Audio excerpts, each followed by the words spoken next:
മലയാളികൾക്ക് മറക്കാനാകാത്ത സമാനതകളില്ലാത്ത രക്ഷാദൗത്യം നടന്ന ഷിരൂർ മണ്ണിടിച്ചിലിന് ഇന്ന് 1 വർഷം തികയുന്നു. കോഴിക്കോട് സ്വദേശിയായ അർജുൻ ഉൾപ്പെടെ 9 പേർക്കാണ് കഴിഞ്ഞ വർഷം ശക്തമായ മഴയെ തുടർന്നുണ്ടായ മണ്ണിടിച്ചിലും ഗംഗാവലി പുഴയിലെ അതിശക്തമായ ഒഴുക്കിലും ജീവൻ നഷ്ടമായത്.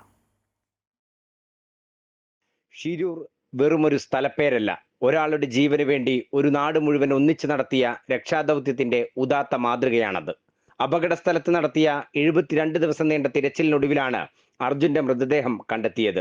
എന്നാൽ ഈ ദുരന്തത്തിൽപ്പെട്ട 2 പേരെ ഇന്നും കണ്ടെത്താനായിട്ടില്ല എന്നത് തീരാ ദുഃഖമായി അവശേഷിക്കുന്നു. 2024 ജൂലൈ 15 രാത്രിയായിരുന്നു കർണാടകയിലെ ഷിരൂരിൽ ഗംഗാവലി പുഴയിലേക്കുള്ള ദേശീയപാതയുടെ ഭാഗം കനത്ത മഴയിൽ തകർന്നു വീണത്. ആ സമയത്ത് അതുവഴി കടന്നു പോവുകയായിരുന്ന വാഹനങ്ങൾ പുഴയിലേക്ക് പതിച്ചു. മണ്ണിടിച്ചിലുണ്ടായി. ചിലർ കുടുങ്ങിയതായി സംശയമെന്ന വാർത്ത മാത്രമാണ് ആദ്യം വന്നത്.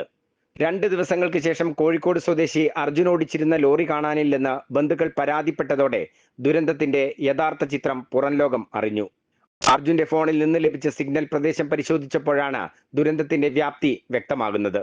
ദേശീയപാതയിൽ നിന്ന് കാണാതായ ലോറിയെ അടിസ്ഥാനമാക്കി 3 ഘട്ടങ്ങളിലായാണ് തിരച്ചിൽ നടന്നത്. ഇടയ്ക്ക് മഴ അതിശക്തമായതോടെ തിരച്ചിൽ താൽക്കാലികമായി നിർത്തി. പിന്നീട് മുഖ്യമന്ത്രിമാരായ പിണറായി വിജയനും സിദ്ധരാമയ്യയും തമ്മിൽ നടത്തിയ സംഭാഷണത്തിന് ശേഷമാണ് 3ാം ഘട്ട തിരച്ചിൽ പുനരാരംഭിച്ചത്. 72ാം ദിവസം പുഴയുടെ അഴിമുഖത്ത് നിന്ന് അർജുൻ ഓടിച്ചിരുന്ന ലോറി ക്രെയിൻ ഉപയോഗിച്ച് കരക്കെത്തിച്ചു. ലോറിയുടെ ഉള്ളിൽ നിന്ന് അർജുന്റെ മൃതദേഹം കണ്ടെത്തി.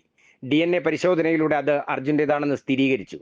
പിന്നീട് ഷിരൂർ മുതൽ കോഴിക്കോട് വരെ അർജുന്റെ മൃതദേഹം എത്തിക്കുമ്പോൾ ആയിരക്കണക്കിന് ആളുകളാണ് യാത്രാമൊഴി നൽകാനായി എത്തിയത്. ലോറി ഉടമ മനാഫ്, കാർവാർ MLA സതീഷ്, മുങ്ങൽ വിദഗ്ധൻ ഈശ്വർ മാൽപേ, മഞ്ചേശ്വരം MLA AK അഷ്റഫ് തുടങ്ങി ഷിരൂരിൽ തിരച്ചിലിനു വേണ്ടി ഊണും ഉറക്കവും ഉപേക്ഷിച്ച നിരവധി പേരാണ് ഈ ദൗത്യത്തിൽ പങ്കാളികളായത്. അമൃത ന്യൂസ്, കോഴിക്കോട്.